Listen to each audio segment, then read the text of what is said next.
नमस्कार श्रोते हो, ऑरो मराठीच्या यूट्यूब चॅनलमध्ये तुम्हा सर्वांचं मनापासून स्वागत. मागच्या भागामध्ये आपण माइंड ऑफ लाईट म्हणजे ज्योतिर्मय मन याचा विचार केलेला होता. त्यामध्ये आपण त्याचं स्वरूप काय, त्याची व्याख्या काय, या सगळ्या गोष्टींचा विचार आपण मागच्या भागात केला होता. एक प्रकारे तो सगळा भाग तात्विक स्वरूपाचा होता. तो समजावून घेणं महत्त्वाचंच होतं, पण व्यवहारामध्ये प्रत्यक्षात त्याचा उपयोग कसा होतो हे कदाचित आपल्या लक्षात आलेलं नसेल. काही निमित्ताने मी मदरचे खंड बघत होते आणि त्या खंडामधला 11वा खंड त्याचा अभ्यास करत असताना मला काही एक संगती लागते आहे असं जाणवून गेलं की अरे मदर त्याच्यामध्ये जे सांगता आहे ते स्वतःचे अनुभव सांगतायत आणि ते जे अनुभव आहेत ते माइंड ऑफ लाईटशी म्हणजे ज्योतिर्मय मनाशी मिळते जुळते असे सगळे अनुभव आहेत असं माझ्या लक्षात आलं. त्यातली एक संगती वेगळ्याच प्रकाराने समोर आली आणि तेव्हा मला विलक्षण आनंद झाला. कारण माइंड ऑफ लाईट तात्विकदृष्ट्या समजावून घेणं ही गोष्ट वेगळी आणि त्याचा व्यवहारामध्ये सुद्धा कसा आत्ता आपल्याला उपयोग होऊ शकतो हे समजावून घेणं हा भाग वेगळा. तेव्हा ही संगती जेव्हा लक्षात आली तेव्हा मी त्याचा अजून तपशिलात जाण्याचा प्रयत्न केला आणि मदरच्या चरित्रामध्ये कुठे अशा प्रकारची नोंद आली आहे का हेही पाहण्याचा प्रयत्न केला की मदर 1962 सालापासून 1969 पर्यंत 1969 असं म्हणण्याचं कारण अतिमानव चेतनेची प्रचिती त्यांना 69 साली आलेली आहे असं आपल्या लक्षात येतं आणि मग 69 ते 73 त्यांचं त्या दिशेने कार्य पुढे प्रगत झालेलं आहे. परंतु 62 ते 69 या कालावधीमध्ये मला असं जाणवलं की मदर माइंड ऑफ लाईटवर कार्य करत आहेत आणि ती जी काही जाणीव मला झाली, ती जी काही संगती जाणवून गेली, ती संगती आपल्यापर्यंतही पोचवावी असं मला वाटलं. याचं कारण त्याचा आपल्या जीवनाशी कुठेतरी थेट संबंध आहे. आपण आपलं जीवन अधिक जाणीवपूर्वक जगण्यासाठी त्याचा कुठेतरी उपयोग आपल्याला होणार आहे हेही मला त्या निमित्ताने जाणवून गेलं आणि म्हणून आजचा हा जो भाग आहे तो ज्योतिर्मय मनाचाच एक प्रकारे पुढचा भाग आहे असं आपण म्हणूया. म्हणजे प्रत्यक्षात आज आपण मदरनी या संबंधी जे कार्य केलेलं आहे ते समजावून घेणार आहोत आणि त्याचाच उपयोग आपल्या दैनंदिन जीवनामध्ये होणार आहे. त्या दोन्ही गोष्टी आज इथे आपल्याला विचारात घ्यायच्या आहेत. सुरुवात करण्यापूर्वी मदरचे एक शिष्य सतप्रेम यांनी मदरचं 2 भागामध्ये चरित्र लिहिलेलं आहे. त्यातला दुसरा भाग, त्यातला काही मजकूर आत्ता आपण विचारात घेणार आहोत. त्या पुस्तकाचं नाव आहे mother or the new species. तर त्यामध्ये फिजिकल माइंडचं वर्णन करताना सतप्रेम असं लिहितायत बघा. आधी काही 2-4 उदाहरणं सांगून झाली आहेत आणि आता पुढे सांगतायत. You go into the bathroom and it whispers. It म्हणजे physical mind. Watch out, it's slippery, you are going to fall and you slip and fall. म्हणजे हे जे फिजिकल माइंड आहे, शारीर मन जे आहे, हे शारीर मन मनामध्ये एक प्रकारे आपल्या कुजबुजतं आणि म्हणतं बघा इथे पाणी आहे, घसरून पडशील, आणि पुढच्या क्षणाला तुम्ही घसरून पडता. किंवा आपण काहीतरी सुरीने भाजी वगैरे चिरत असतो तेव्हा ते कापता कापता म्हणतो बघा सांभाळून कर नाही तर बोट कापेल असं म्हणतं. असं कोणतरी कुजबुजतं आणि आपल्याला पुढच्या क्षणाला काहीतरी इजा होते. आपण बाहेर गेलेलो आहोत आणि कोणीतरी तिथे काहीतरी खोकतं.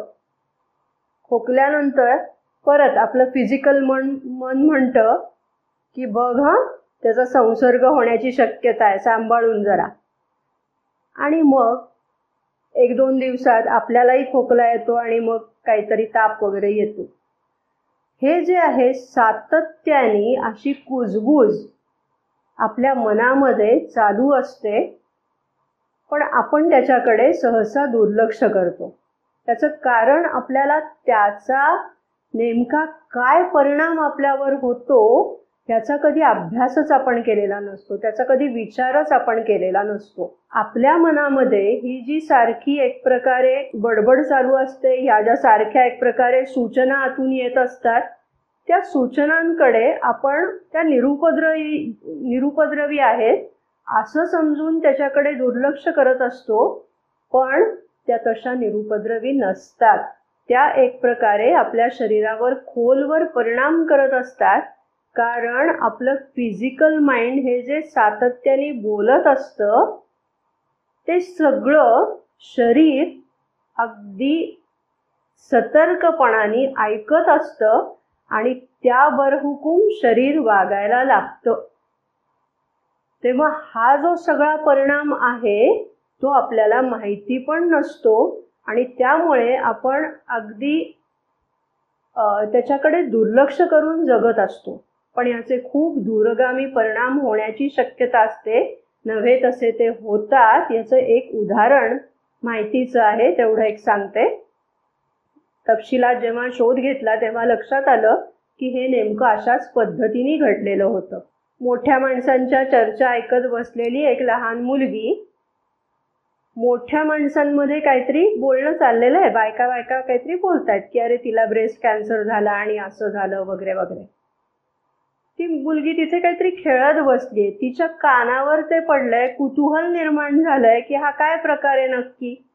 एवढंच फिजिकल माइंडला कुतूहल निर्माण झालं आणि पुढे जाऊन त्या मुलीमध्ये तशाच प्रकारची एक व्याधी निर्माण झाली.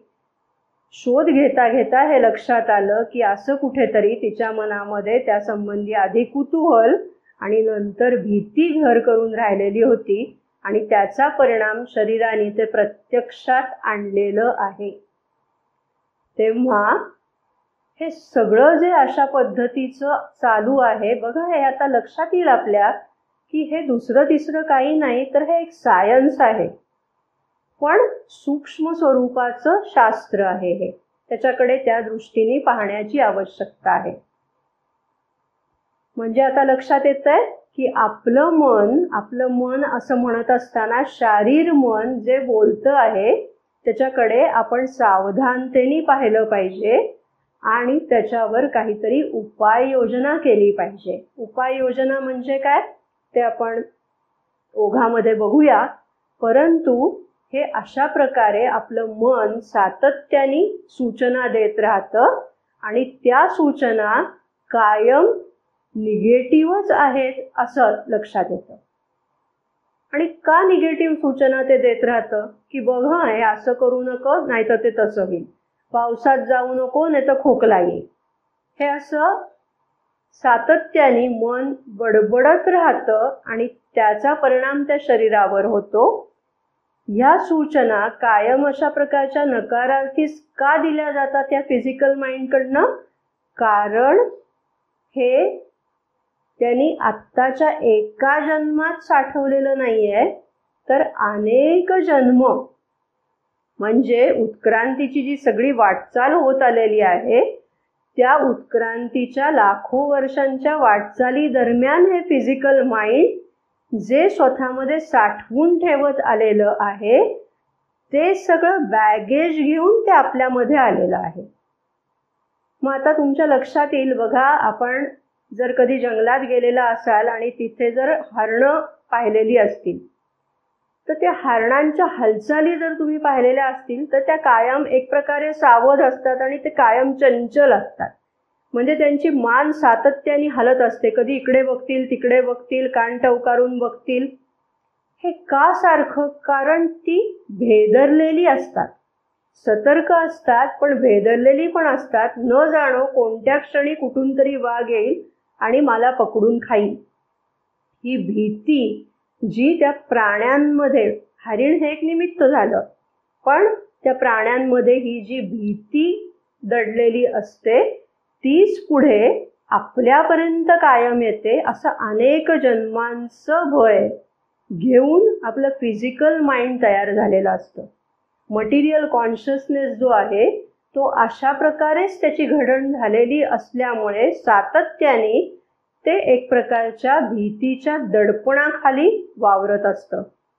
ठीक आहे. मग ती भीती मनुष्य जन्मामध्ये कशा कशाची असते, तर प्रामुख्याने मृत्यूची भीती असते, आजारपणाची भीती असते, वृद्धापकाळाची भीती असते आणि त्या सगळ्याचं एक प्रकारचं अनामिक ओझं आपण वागवत असतो.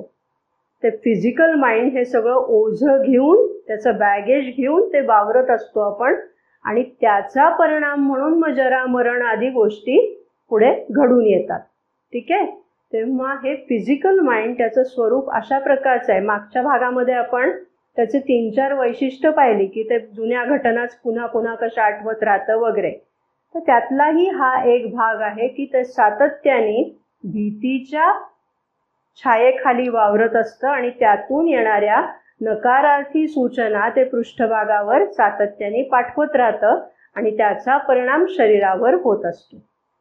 तेव्हा हे जे फिजिकल माइंड आहे ते फिजिकल माइंड मागच्या भागामध्ये आपण हे समजावून घेतलं होतं की फिजिकल माइंड जेव्हा अतिमानसाचा प्रकाश ग्रहण करण्यासाठी सक्षम होईल तेव्हा त्याच शारीर मनाचं रूपांतर ज्योतिर्मय मनामध्ये व्हायचं आहे.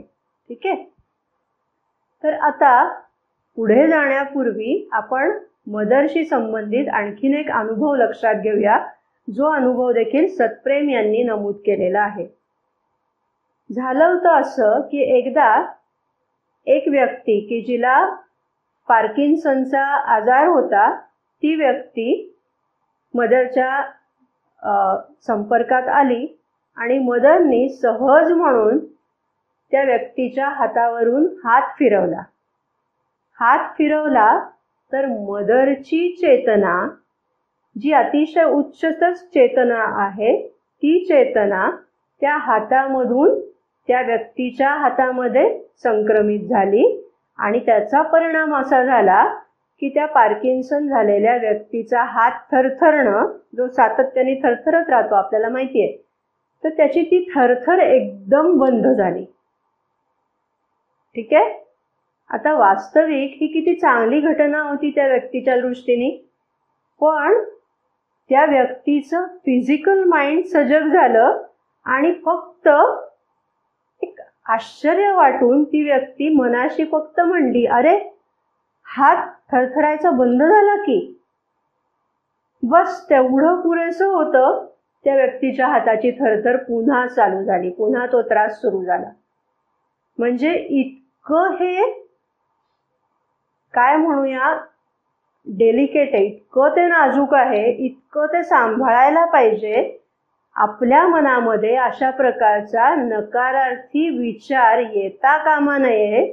आला तर तो आपल्याला असा अपायकारक ठरण्याची शक्यता असते. हे या उदाहरणातनं लक्षात येतं. ठीक आहे.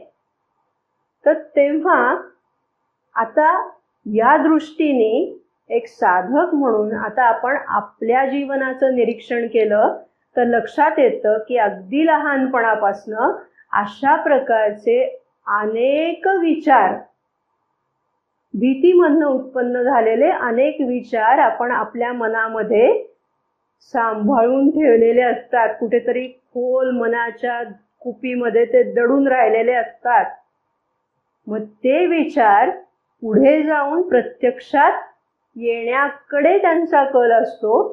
तेव्हा त्याच्या आधीच आपल्याला त्याच्यावर कार्य करता आलं तर, ते विचार नाहीसे करता आले तर कसं करायचं ते आपण या विवेचनाच्या दरम्यान तेही समजावून घेऊया.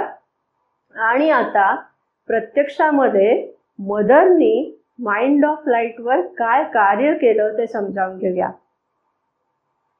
मदरनी हे कार्य करण्यापूर्वी आपण मागच्या भागात जो विचार केलेला होता, 1950 साली श्री अरविंदांकडून त्यांना ते ज्योतिर्मय मन संक्रमित झालेलं आहे.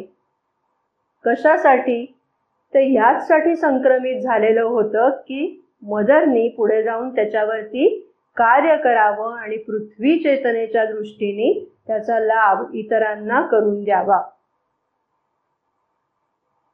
मग मदरची जी सगळी वाटचाल चाललेली आहे त्यात मगाशी उल्लेख केला त्याप्रमाणे 1962 ते 1969 या कालावधीमध्ये त्यांनी प्रामुख्याने या ज्योतिर्मय मनावर कार्य केलेलं आहे असं माझ्या अभ्यासांती लक्षात आलेलं आहे.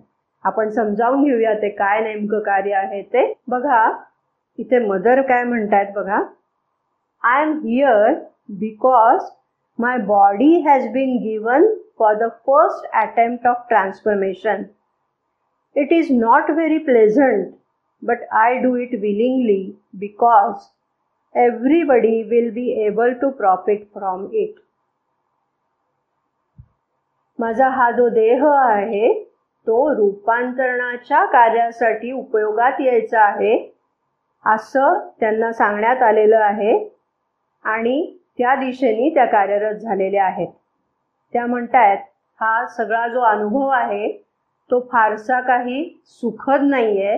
किंबहुना आपल्याला हे माहिती आहे की मदरला या सगळ्यासाठी प्रचंड शारीरिक यातना सहन करायला लागलेल्या आहेत आणि दिसायला हे वरवर आजारपणासारखं दिसत असलं तरी ते आजारपण नव्हतं तर या रूपांतरणाच्या वेदना होत्या असं मदरनी इतरत्र त्याचं स्पष्टीकरण दिलेलं आहे.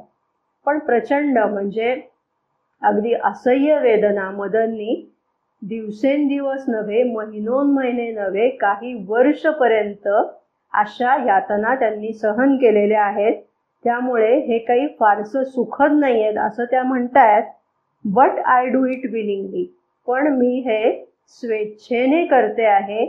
का स्वेच्छेने त्या करतायत? कारण त्यांनी केल्यानंतर त्याचा परिणाम म्हणून प्रत्येकाला त्याचा लाभ व्हायचा आहे हे त्यांना माहिती आहे. त्यामुळे त्यांना स्वतःला व्यक्तिगतरित्या कितीही त्रास सहन करायला लागला तरी तो त्रास त्या सहन करत आहेत तुम्हा आम्हा सर्वांसाठी. त्याची सुरुवात कुठनं झाली तर मदर 1967 साली 1962 सालचा एक प्रसंग नमूद करतायत आणि त्याच्या संदर्भात बोलताना त्या सांगतायत बघा की 1962 साली मदरला दातदुखीचा प्रचंड त्रास झाला होता आणि तो त्रास इतका होता की त्यामुळे त्यांचा सगळा गाल सुजला, चेहरा सुजला.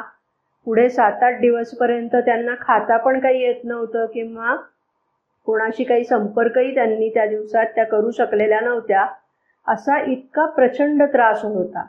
वास्तविक हा त्रास पूर्वी त्यांना फार पूर्वी झालेला होता पण तो निघून गेलाय अशी तेव्हा त्यांची समजूत होती. पण हा पुन्हा उद्भवला होता 62 साली आणि मग जेव्हा त्याच्या मुळाशी त्या गेल्या तेव्हा त्यांच्या लक्षात असं आलं.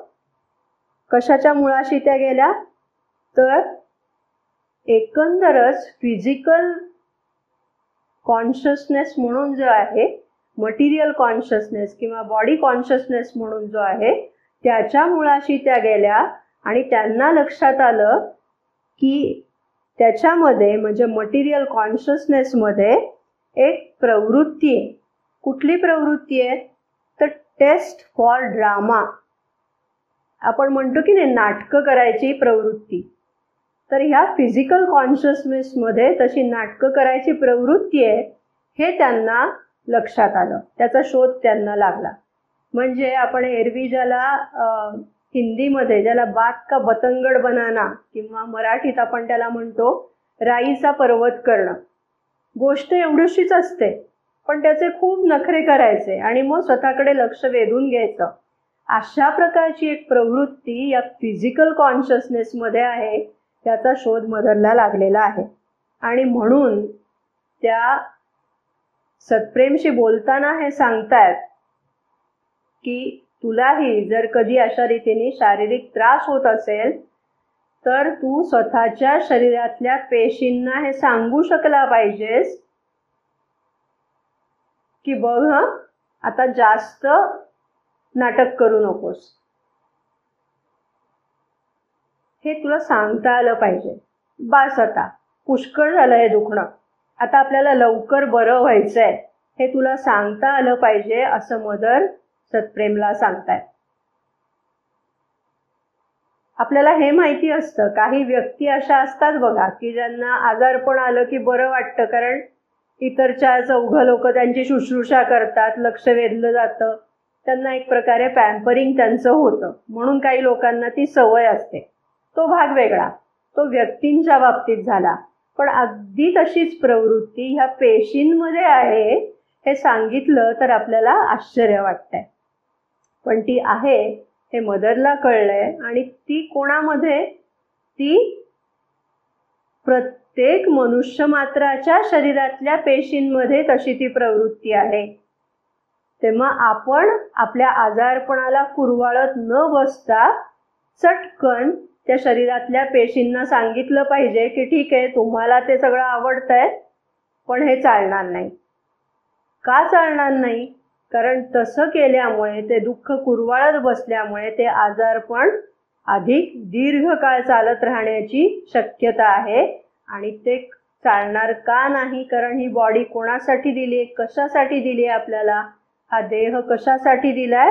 तर आपल्याला मदरचं कार्य करण्यासाठी, ईश्वराचं कार्य करण्यासाठी हा देह आपल्याला मिळालेला आहे. आणि जर आपण आजारी पडलो तर त्यातनं त्या कार्यामध्ये खंड पडेल, म्हणून हे चालणार नाही असं आपण आपल्या बॉडी सेल्सला, पेशींना आपल्या सांगितलं पाहिजे. मदर त्या पेशींबद्दल असंही इथे सांगतायत की त्या पेशी, त्यांच्या मनामध्ये दुरिच्छा नाहीये, बॅडविल्ड नाहीयेत त्या, पण त्या इडियट आहेत, त्यांना समजत नाहीये. तर आपण अधिक उन्नत असलेले, आपण अधिक कॉन्शियस असलेले, आपण त्यांना हे समजावून सांगण्याची क्षमता आपल्यामध्ये पाहिजे असं मदर इथे सांगतायत. बघा, आपण आपल्या व्यवहारातलं एक उदाहरण लक्षात घेऊया. आपलं शरीर आपल्या फिजिकल माइंडनुसार, फिजिकल कॉन्शियसनेसनुसार कसं काम करतं त्याचं एक छोटंसं उदाहरण बघूया. म्हणजे मग त्या फिजिकल माइंडमध्ये दिव्य चेतना उतरवायची म्हणजे नेमकं काय करायचं याची धूसरशी कल्पना आपल्याला येईल. माझंच एक उदाहरण सांगते. बहुधा हे उदाहरण आपल्या सगळ्यांच्याही परिचयाचं असेल, प्रत्येकाने हा अनुभव कधी ना कधीतरी घेतलेला असेल. माझं जे अभ्यासाचं टेबल आहे त्या टेबलच्या 2 ड्रॉवर्स आहेत त्याला. त्या 2 ड्रॉवरपैकी खालच्या ड्रॉवरमध्ये मी अनेक वर्ष एक स्टेशनरीची वस्तू माझी नेहमी लागते ती ठेवलेली होती, आणि ती अनेक वर्ष तिथेच होती. काही कारणाने मी ती खालच्या ड्रॉवरमधनं काढून वरच्या ड्रॉवरमध्ये ठेवली आहे, अलीकडेच ती ठेवली तशी. आता ठेवली आहे कोणी? मीच ठेवली आहे. म्हणजे माझ्या बुद्धीला त्याची पक्की जाणीव आहे की मी ती वस्तू पहिल्या ड्रॉवरमध्ये ठेवली आहे. पण जेव्हा जेव्हा मी ती वस्तू काढायला म्हणून जाते तेव्हा वर्षानुवर्षाची माझी जी सवय आहे त्यानुसार मी सेकंड ड्रॉवरलाच हात घालते आणि तिथे हात घालून ती वस्तू शोधायचा प्रयत्न करते. ड्रॉवर उघडते आणि मग माझ्या लक्षात येतं की अरे ती दुसऱ्या ड्रॉवरमध्ये नाही आहे, ती आता पहिल्या ड्रॉवरमध्ये ठेवली आहे. लक्षात येतंय? हा अनुभव सगळ्यांना आलेला आहे अशा प्रकारचा. काय झालंय बघा इथे? तर इथे माझ्या बुद्धीला ती गोष्ट माहिती आहे, पण माझ्या फिजिकल माइंडला ती गोष्ट अजून अंगवळणी पडलेली नाही. आणि त्यामुळे शरीर फिजिकल माइंडच्या सवयीची जी गोष्ट आहे, हॅबिच्युअल, आपण पाहिलंय की फिजिकल माइंड यांत्रिकपणाने काम करत राहतं, सवयीचं जे आहे तेच काम करत राहतं. म्हणजे बुद्धीला जे कळलंय ते अजून फिजिकल कॉन्शियसनेसमध्ये उतरलेलं नाही. हे अगदी सामान्य उदाहरणाच्या बाबतीत जर असं घडत असेल की एक एवढीशी छोटीशी गोष्ट शरीरापर्यंत पोचायला मला पुन्हा पुन्हा त्याच्यावर प्रयत्न करायला लागतायत, अनेकदा घडलं की मग लक्षात येतं की नाही आता हे वरच्या ड्रॉवरमध्ये, एवढीशी ती गोष्ट. तर आता ती करायला जर एवढा वेळ लागत असेल तर लक्षात घ्या की फिजिकल कॉन्शियसनेसमध्ये आत्तापर्यंत आपल्या सगळ्या भौतिक गोष्टीच साठवलेल्या आहेत. त्याच्यामध्ये आधी अतिमानस चेतना उतरवायची आणि ती शरीरापर्यंत नेऊन पोचवायची, ह्याच्यामधला एक दुवा म्हणजे हे ज्योतिर्मय मन आहे. ठीक आहे. तेव्हा हे कसं करायचं याचे सगळे जे टप्पे आहेत ते मदरच्या आपल्याला ह्या प्रयोगांमधनं दिसून येतात. मदरनी आपल्याला म्हटलेलं आठवतंय की गेली 60 वर्ष मी फिजिकल कॉन्शियसनेसवर काम करत आहे. तेव्हा मदर म्हणतात हे काम कसं आहे तर डेलिकेट आणि डिफिकल्ट वर्क आहे. हे काम अतिशय अवघड आहे आणि तितकंच ते नाजूक आहे. मगाशी आपण पाहिलं की मनात तेवढा विचार यायचा अवकाश, कुतूहल निर्माण व्हायचा अवकाश किती घटना घडून येते. अगदी आपल्याला मदरच्या जीवनातलं हेही उदाहरण माहिती आहे की आपल्याकडे जसं कोरोना झाला होता तसं मदरच्या काळामध्ये एका स्वीडिश फ्लूची साथ आली होती आणि तेव्हा ट्राममधनं प्रवास करत असताना त्यांच्या मनामध्ये कुतूहल फक्त जागं झालं, काय आहे बरं हा प्रकार, असा मनात विचार आला आणि त्या आजारी पडल्या. पुढे त्यांनी त्याच्यावर मात केली आणि तो सगळ्या जगभरातनंच तो आजार नाहीसा झाला. ही गोष्ट पुढची. परंतु इथे सांगायचा मुद्दा हा की त्या फिजिकल माइंडला वाटणारं कुतूहल हे इतकं घातक ठरू शकतं. तेव्हा ही गोष्ट किती नाजूक आहे हे समजून घेण्याची गोष्ट आहे आणि ती तितकीच डिफिकल्ट पण आहे.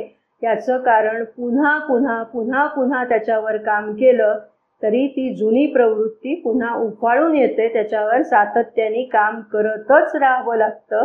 म्हणून ती गोष्ट 60 वर्ष त्या सातत्याने करत राहिलेल्या आहेत. डेलिकेट अँड डिफिकल्ट वर्क असं त्यांनी म्हटलेलं आहे. आणि त्या म्हणतायत की हे काम एवढं अवघड आहे याचं कारण ते फक्त स्वतःच्याच शरीरामधल्या पेशींवरचं ते काम नाहीये, तर मगाशी आपण पाहिलं त्याप्रमाणे उत्क्रांतीच्या लाखो वर्षांमधनं जे सगळा संचय होत आलेला आहे त्या सगळ्यामधनं त्यांची घडण झालेली असल्यामुळे ते सगळं बॅगेज, ते सगळे संस्कार घेऊन या पेशी आपल्यामध्ये आलेले आहेत. तेव्हा त्या सगळ्याशी झगडा करणं हे कठीण काम आहे. मदरचं मगाचं विधान आपल्याला आठवत असेल तर लक्षात घ्या की त्या म्हणल्यात मी हे कितीही अवघड काम असलं तरी ते करते आहे, याचं कारण मी माझ्या देहावर ते काम केलं तर इतर सगळ्यांना सुद्धा त्याचा लाभ होणार आहे. आणि याची प्रत्यक्ष प्रचिती यायला लागली. मदरनी ते नमूद करून ठेवलेली आहे की 1967 साली म्हणजे 62 सालपासून त्या काम करतायत त्याच्यावरती आणि 67 साली त्यांना एक जाणीव अशी झाली आहे की इतरांना सुद्धा आता त्याचा लाभ व्हायला लागलेला आहे. कोणत्या प्रसंगात नाही त्यांच्या लक्षात आलं तर आपल्याला कदाचित माहिती असेल की पॉंडेचेरीचा जो श्री अरविंद आश्रम आहे त्यांच्या साधकांसाठी ज्या सगळ्या ॲक्टिव्हिटी चालतात त्याच्यामध्ये प्लेग्राऊंडची ॲक्टिव्हिटी ही खूप वेगळी आणि महत्त्वाची असते. आणि 1 आणि 2 डिसेंबरला फिजिकल एज्युकेशनची डेमॉन्स्ट्रेशन्स अशी तिथे चालत असतात. तर हे वर्षानुवर्ष चालतात.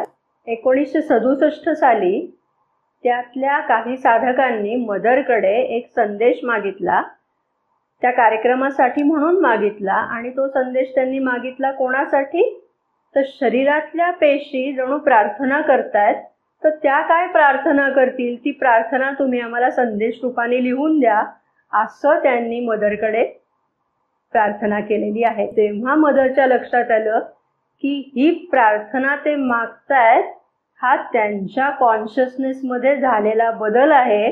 इतके दिवसपर्यंत ही जी मंडळी होती ती काय त्यांचे विचार काय असायचे तर जगभरात मी सगळ्यात उत्तम खेळाडू कसा बनीन असाच फक्त विचार होता. परंतु शरीरातल्या पेशी सुद्धा काहीतरी रूपांतरणासाठी धडपडतायत हे तोपर्यंत विचार त्यांच्या गावी देखील नव्हते, पण ते आता विचार त्यांच्या मनात यायला लागलेले आहेत. हा मदर माइंड ऑफ लाईटवर जे कार्य करतायत त्याचा एक प्रकारे परिणाम होतो आहे हे त्यांच्या नजरेस आलेलं आहे. आणि मग मदरनी शरीरातल्या पेशींची प्रार्थना म्हणून जी प्रार्थना लिहून दिली ती अशी होती. ती मराठीत अनुवादित केलेली आहे. ती आपण वाचूया. परमेश्वर कृपेच्या परिणामामुळे आम्ही आता अचेतनतेतून हळूहळू बाहेर पडत आहोत. आम्ही म्हणजे कोण? शरीरातल्या पेशी. आणि जाणीवयुक्त जीवनाप्रत जागे होत आहोत.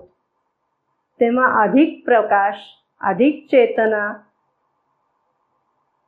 आमच्यामध्ये यावी यासाठी एक उत्कट प्रार्थना आमच्यामध्ये उदयास येत आहे. हे ब्रह्मांड नायका, या पृथ्वीवर आम्ही तुझी दिव्य साधनं बनावं यासाठी आवश्यक असणारे सामर्थ्य आणि सौंदर्य, सुसंवादी पूर्णत्व तू आम्हाला प्रदान करावेस अशी प्रार्थना आम्ही करत आहोत. असं शरीरातल्या पेशी प्रार्थना करतायत असा मदरनी संदेश तेव्हा लिहून दिलेला होता. बघा काय म्हटलंय, अचेतनेमधून हळूहळू आम्ही बाहेर पडत आहोत. कशामुळे? परमेश्वर कृपेच्या परिणामामुळे. किंबहुना आपल्या आता इथे लक्षात येईल की मदर हे जे कार्य करू पाहतायत त्याचा परिणाम म्हणून या शरीरांमध्ये हे जे त्यांच्या आजूबाजूला वावरणारे जे साधक मंडळी आहेत त्यांच्या शरीरातल्या पेशी अचेतनतेमधून हळूहळू जाग्या होत आहेत आणि जाणीवयुक्त जीवनाप्रत जाग्या होत आहेत.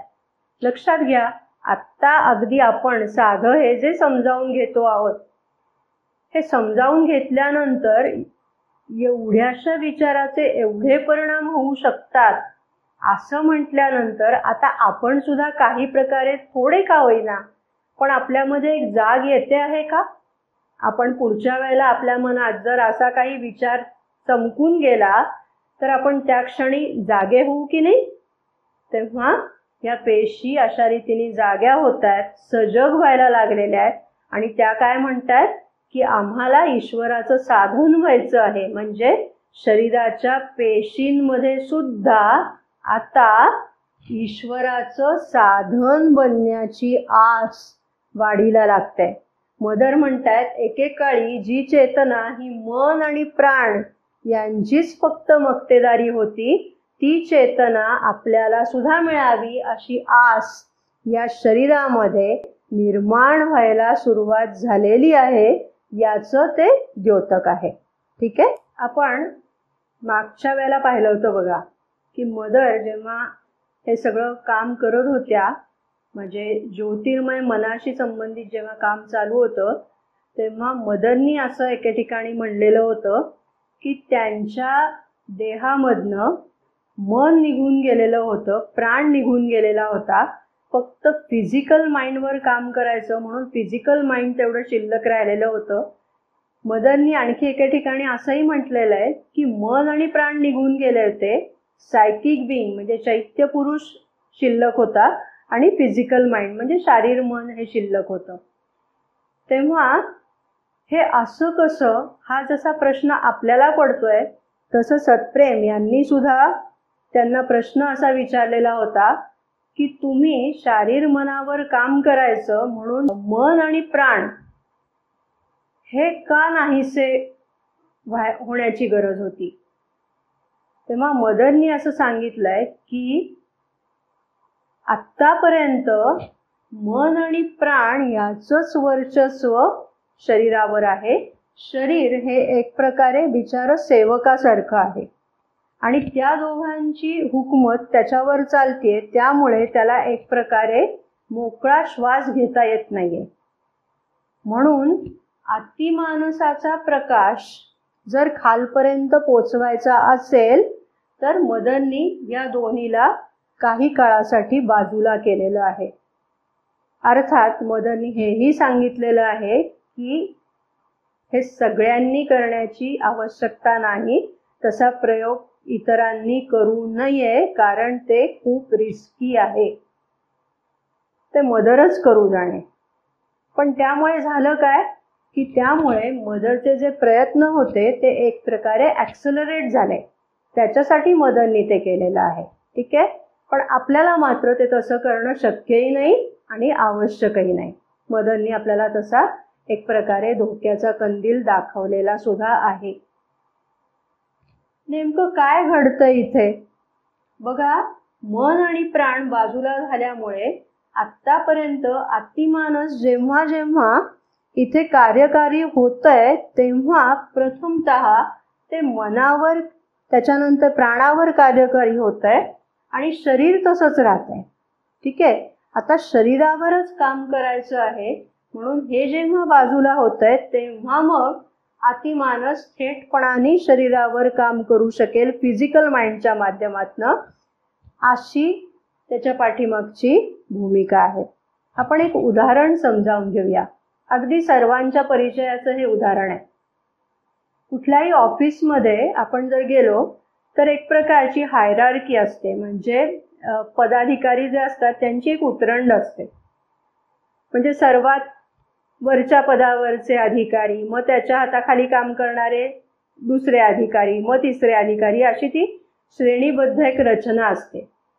जेव्हा सर्वात वरिष्ठ पातळीवरचे जे अधिकारी असतात ते एखाद्या ब्रँचमध्ये जेव्हा येतात, व्हिजिट करायला येतात, तेव्हा त्या ब्रँचमधले ब्रँचचे सगळ्यात जे प्रमुख असतात ते त्यांचं स्वागत करतात, त्यांच्याशी चर्चा मसलत होते. हे सगळं कोण? म्हणजे जेव्हा वरिष्ठ पदाधिकारी येतात तेव्हा ते त्या शाखेतल्या सर्वात वरिष्ठ पदाधिकाऱ्याशी संपर्क साधतात. ठीक आहे. तेव्हा ते जर नसतील, म्हणजे शाखा प्रमुख जर तिथे उपस्थित नसतील, तर मग त्या शाखेतले जे उपप्रमुख आहेत ते त्या बाहेरून आलेल्या वरिष्ठ अधिकाऱ्याशी संपर्क साधतात. ठीक आहे. अगदी त्याचप्रमाणे अतिमानस जेव्हा आपल्यामध्ये कार्यकारी होईल तेव्हा ते प्रथम कोणाशी संपर्क साधेल? मनाशी. मन नसेल तर प्राणाशी. ठीक आहे.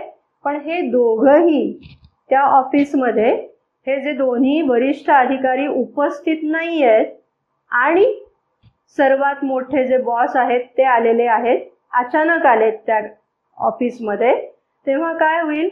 दोन्ही वरिष्ठ अधिकारी उपस्थित नाहीत म्हणल्यानंतर सेवक स्वतःहून पुढे जातील आणि मग त्यांचं ते स्वागत करतील. अगदी त्याच पद्धतीने मन आणि प्राण जेव्हा बाजूला होत आहेत तेव्हा शरीर रूपी सेवक अतिमानस त्याचं स्वागत करण्यासाठी पुढे येत आहे. फिजिकल माइंड जेव्हा अतिमानसाचा प्रकाश रिसीव करण्यासाठी पात्र ठरेल तेव्हा ते फिजिकल माइंड, त्याला म्हटलं जाईल माइंड ऑफ लाईट. हे आपण मागच्या भागात समजावून घेतलंय. आता लक्षात येतंय? मधले दोन्हीही घटक इथे अस्तित्वात नाहीत आणि त्यामुळे शरीर सिद्ध झालेलं आहे. कशासाठी? तर अतिमानसाचा प्रकाश मिळवण्यासाठी. हे मदरच्या शरीरामध्ये त्यांनी ती व्यवस्था केलेली होती. तो प्रयोग त्या स्वतःच्या देहामध्ये करतायत असं लक्षात येतं. आणि मग मदरनी इथे हेही सांगितलेलं आहे की शरीरामध्ये आपण आपली चेतना संक्रमित करू शकतो. आपण मागे याचं उदाहरण पाहिलेलं आहे की बघा, टायपिंग जेव्हा व्यक्ती करायला शिकते तेव्हा काय करते? स्वतःमधली चेतना ती त्या शरीरामध्ये उतरवते. म्हणजे काय?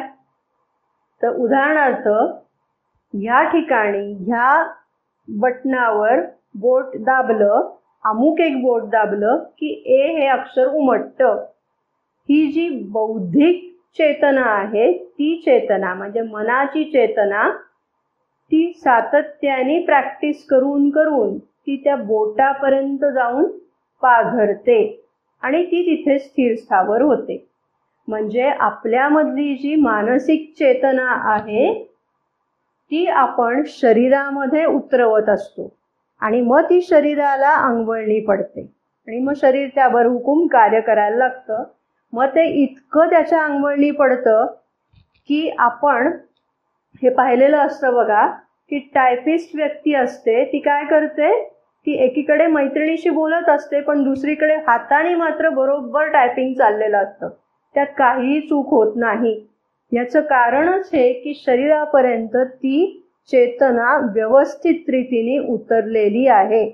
मग मनातली चेतना जर अशा रीतीने आपल्याला शरीरापर्यंत उतरवता येत असेल तर मग आता तशीच अतिमानसिक चेतना आपल्याला शरीरापर्यंत उतरवायची आहे. हे आपल्या समोरचं उद्दिष्ट आहे. ठीक आहे. आपण मगाशी जसा उल्लेख केला की मदर हे जे सगळे प्रयोग करतायत ते अगदी संशोधकाच्या भूमिकेतनं प्रयोग करतायत आणि त्यामुळे त्या बोलताना हेही म्हणतायत की माझ्या शरीरातल्या पेशी कॉन्शियस झालेल्या आहेत आणि त्या एके ठिकाणी हाही अनुभव सांगतायत की आता त्यातल्या काही पेशी कॉन्शियस झाल्यात अतिमानसिक प्रकाश झेलण्याच्या दृष्टीने आणि इतर ज्या काही पेशी आहेत त्या मात्र अजूनही पारंपरिक पद्धतीनेच त्यांचं जीवन चाललेलं आहे आणि ह्या दोन प्रकारच्या पेशींमध्ये परस्परांमध्ये संवाद चालले. त्यातल्या काही ज्या पेशी पारंपरिक पद्धतीच्या आहेत त्या म्हणतात नाही श्वसन हे ह्याच पद्धतीने व्हायला पाहिजे, रुधिराभिसरण हे ह्याच पद्धतीने व्हायला पाहिजे, त्यात बदल करता कामा नये असं त्या बोलतायत. आणि त्यावेळेला ज्या कॉन्शियस झालेल्या पेशी आहेत त्या म्हणतात नाही हे काही असंच व्हायला पाहिजे, असं काही आवश्यक नाही, हे दुसऱ्याही पद्धतीने घडून येऊ शकतं असं त्या त्यांना सांगतायत. असे हे संवाद मदर ऐकत आहेत आणि ते सत्प्रेमशी त्या नमूद करत आहेत. त्या हेही सांगतायत की या शरीरातल्या किती पेशींवर अजून काम करणं बाकी आहे ते आत्ता सांगता येणार नाही. त्याच पद्धतीने त्या हेही सांगतायत की एका देहामधल्या पेशींमध्ये रूपांतरण घडण्यासाठी इतरांच्या शरीरामध्ये किती प्रमाणात रूपांतरण होणं आवश्यक आहे. म्हणजे एकाचा अनेकाशी आणि अनेकाचा एकाशी हा परस्पर संबंध पेशींबाबत काय आहे याच्यावरही अजून अभ्यास करणं बाकी आहे. हेही त्या इथे आपल्याला नमूद करून सांगत आहेत. आणि त्यांचं म्हणणं असं आहे की आता हे सगळं त्यांचं जे शरीर आहे ते शरीर शिकतंय. काय शिकतंय तर mental regime of intelligence replace करायचा कशाने, स्पिरिच्युअल गव्हर्नमेंट ऑफ कॉन्शियसनेस. आपल्याला सत्तांतर राजकीय जीवनातलं माहिती असतं. मदर म्हणतात की माझं शरीर हा मेंटल कॉन्शियसनेसनी जे सगळं शरीर चालत असतं त्याची सत्ता बदलून अतिमानसाची सत्ता या शरीरावर चालत राहावी, हे सत्तांतर घडून यावं. हे कसं घडवायचं हे आता माझं शरीर शिकतं आहे असं त्या म्हणतात. आणि याचा परिणाम काय होईल तर जेव्हा त्याची सत्ता म्हणजे स्पिरिटची, आत्म्याची सत्ता, अतिमानसाची सत्ता जेव्हा या शरीरावर चालायला लागेल तेव्हा विक्टरी ओव्हर डेथ, मृत्यूवर विजय मिळणं शक्य होईल. मृत्यूवर विजय असं म्हटल्यानंतर आपण कधी मरणारच नाही का, तर तसा त्याचा अर्थ न घेता आपल्या स्वेच्छेने मरण हा मुद्दा आधीच्या टप्प्यामध्ये लक्षात घेणं आवश्यक आहे. म्हणजे निसर्ग नियमानुसार अमुक एक वर्ष झाली आणि म्हणून आता मरण येणार हे असं काही आवश्यक राहणार नाही. असा परिणाम घडून यायचा आहे असं मदर सांगतात. मदरला पुढे आणखीन एके दिवशी असा अनुभव आलेला आहे की मानेपासून डोक्यापर्यंतचा भाग वगळता उरलेल्या सगळ्या देहामध्ये अतिमानसाचं जे वातावरण आहे ते सगळं वातावरण सुप्रामेंटल ॲटमॉस्फिअर असं त्यांनी त्याला म्हटलंय. ते सगळं वातावरण मदरच्या शरीरामध्ये सर्व बाजूंनी प्रवेश करतं आहे असा त्यांना अनुभव आला. म्हणजे बघा मदरच्या शरीरातल्या पेशी आता अतिमानसिक प्रकाश झेलायला एक प्रकारे सिद्ध झालेल्या आहेत. म्हणजे माइंड ऑफ लाईट आता संगती लागते त्याच्याशी. तेव्हा सर्व शरीरात सर्व बाजूंनी ते अतिमानसिक वातावरण त्यांच्या शरीरामध्ये प्रवेश करत आहे. मग सत्प्रेम यांनी असं विचारलेलं आहे की मानेपासून डोक्यापर्यंतचा भाग का राहिला वेगळा. तिथे का नाही त्या वातावरणाने प्रवेश केला? मदर असं सांगतायत की तिथे हा सगळा जो भाग आहे तो मनाचा प्रांत आहे आणि मन हे या सगळ्या मार्गामध्ये अडसर निर्माण करतं, ऑब्स्टॅकल्स निर्माण करतं आणि त्यामुळे तेवढा भाग सोडून उरलेल्या सगळ्या देहामध्ये मात्र हे अतिमानसिक वातावरण, मदर त्याचं वर्णन असं करतायत की एखादा स्पंज असावा आणि त्या स्पंजामध्ये पाणी शोषलं जावं, त्या पद्धतीने हे सगळं वातावरण त्यांच्या शरीरामध्ये एक प्रकारे ॲब्सॉर्ब झालेलं आहे. आणि मग मदरला इथे अतिशय रम्य असे काही अनुभव सुद्धा येत आहेत. पुढच्या जीवनाची दृश्य त्यांना आत्ताच दृष्टीस येत आहेत असं दिसतं आहे. मदरला हाही अनुभव येतोय बघा की एकाच वेळेला आपण मगाशी जो उल्लेख केला की कधी 5 मिनिटं पुष्कळ मोठी वाटतायत तर कधी मोठा कालावधी 5 मिनिटांसारखा वाटतोय. तसंच त्या पुढे हेही सांगतायत की ह्या बॉडीला कधी असं वाटून जातंय की हे शरीर पुढच्या क्षणी मरण पावेल, क्षणभंगुरतेचा अनुभव येतोय आणि लगेच दुसऱ्या क्षणी त्यांच्या देहाला अनुभव असा येतोय की शाश्वततेचा, अनंततेचा अनुभव येतोय. म्हणजे एकाच वेळेला क्षणभंगुरता आणि त्याच वेळेला शाश्वतता, या दोन्हीही म्हटलं तर परस्पर विरोधी गोष्टी त्याचा अनुभव एकाच ठिकाणी येतो आहे. तसंच त्या हेही सांगतायत की एकाच वेळेला प्रचंड यातना, म्हणजे ज्याला आपण नरक यातना असा शब्द म्हणतो, तशा प्रकारच्या यातना त्यांना अनुभवायला येत आहेत आणि क्षणार्धात सगळं शांत होऊन तिथे शांतीचा अनुभव येतोय. म्हणजे परत एकाच वेळेला दुःख आणि दुसऱ्याच क्षणी शांती, परत या दोन्ही परस्पर विरोधी गोष्टी अगदी एकाच ठिकाणी अनुभवायला येत आहेत. पुन्हा बघा संगती कशी लागतीये. अतिमानसाचं वर्णन करताना आपण असं म्हटलेलं होतं की परस्पर विरोधी गोष्टी एकत्वाने तिथे असतात, एकत्रित असतात. स्थितिशीलता आणि गतिमानता, आपण आगगाडीचं उदाहरण मागच्या वेळेला पाहिलं होतं. अगदी विरोधी गोष्टी, क्षणभंगुरता, अनंतत्व, दुःख, शांती, हे सगळं एकत्रितपणाने मदरला अनुभवायला येत आहे. म्हणजे अतिमानसाचा अनुभव या शरीराच्या अनुभवाला त्यांना येतो आहे, हे त्यांनी तिथे नमूद करून ठेवलेलं आहे.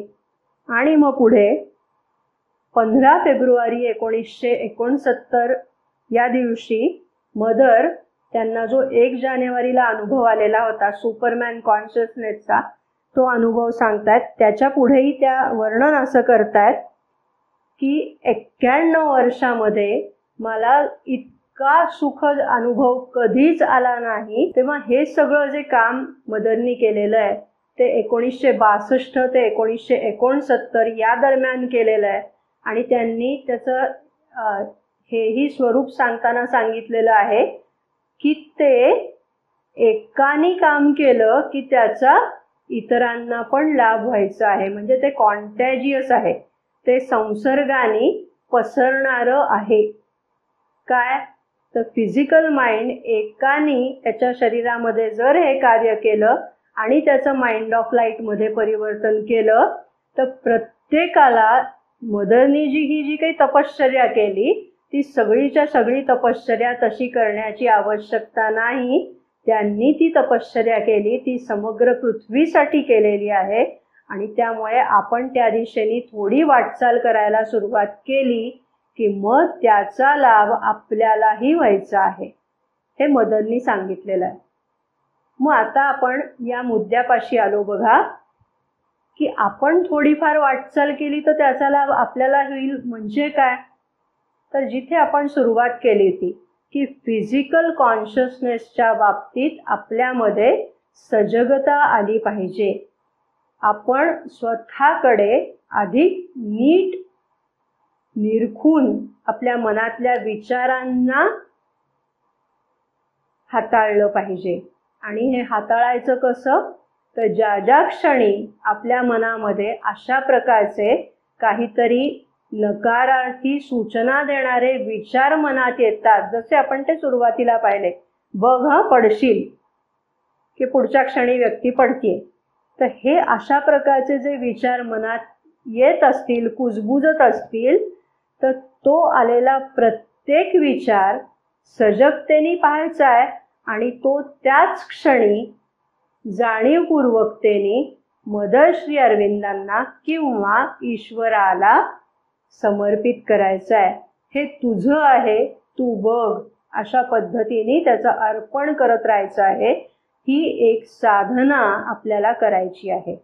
बघा, आपल्या जीवनामध्ये जे वेगवेगळे अनुभव, बरे वाईट अनुभव आलेले असतात, त्याचं ओझं तर आपण आपल्या मनामध्ये बाळगून असतोच. म्हणजे कधी कोणीतरी आपल्याला काहीतरी टोचून बोललेलं असतं, कोणी अपमान केलेला असतो, काही भांडणं वादावादी झालेली असते. ते सगळं भूतकाळाचं ओझं आपण मन आणि प्राणामध्ये वागवत असतोच. ते ओझं सुद्धा आपल्या मनातनं बाजूला केलं पाहिजे. पण त्याच्याही पेक्षा सूक्ष्मतर असणारं हे जे फिजिकल कॉन्शियसनेस मधलं जे ओझं आहे, ते क्रमाक्रमाने आपल्याला कमी करत नेलं पाहिजे. हेही तितकंच आवश्यक आहे. म्हणजेच काय, तर आपल्या फिजिकल कॉन्शियसनेसमध्ये जे लाखो वर्षांचं बॅगेज, ओझं जे आपण साठवलेलं आहे, भीतीचं ओझं साठवलेलं आहे, भूतकाळाचं ओझं साठवलेलं आहे, ते सगळं ओझं क्रमाक्रमाने, कणाकणाने आपल्यामधून हे असं आपल्याला दूर करायचं आहे. आपला फिजिकल कॉन्शियसनेस रिक्त आपण केला, अशा रीतीने त्या बॅगेजपासून आपण तो मोकळा केला की मग आपल्यामध्ये दिव्य प्रकाश, दिव्य ज्ञान, दिव्य शांती या सगळ्या गोष्टी ग्रहण करण्यासाठी आवश्यक असणारी मोकळी जागा तिथे निर्माण होईल. हे काम आपल्याला केलं पाहिजे. आणि मग मदरनी जे काम केलेलं आहे, श्री अरविंदांनी जे काम केलेलं आहे, त्याचा थेट लाभ आपल्यालाही होऊ शकेल, असं आपल्याला या सगळ्या अभ्यासातून लक्षात येत आहे. तेव्हा हे जे काम करण्यासाठी लागणारी सजगता आहे, प्रतिक्षणी, हर क्षणी आपल्याला सावध राहायला पाहिजे. आणि असे नकारार्थी विचार आपल्या मनात येत नाहीत ना, आले तर ते तत्क्षणी अर्पण करण्याची बुद्धी आपल्यामध्ये निर्माण होवो, अशी मदर चरणी प्रार्थना करूया. आणि या मार्गावर आम्हाला घेऊन चला, अशी प्रार्थना आपण त्यांच्या चरणी करूया आणि इथे थांबूया. धन्यवाद.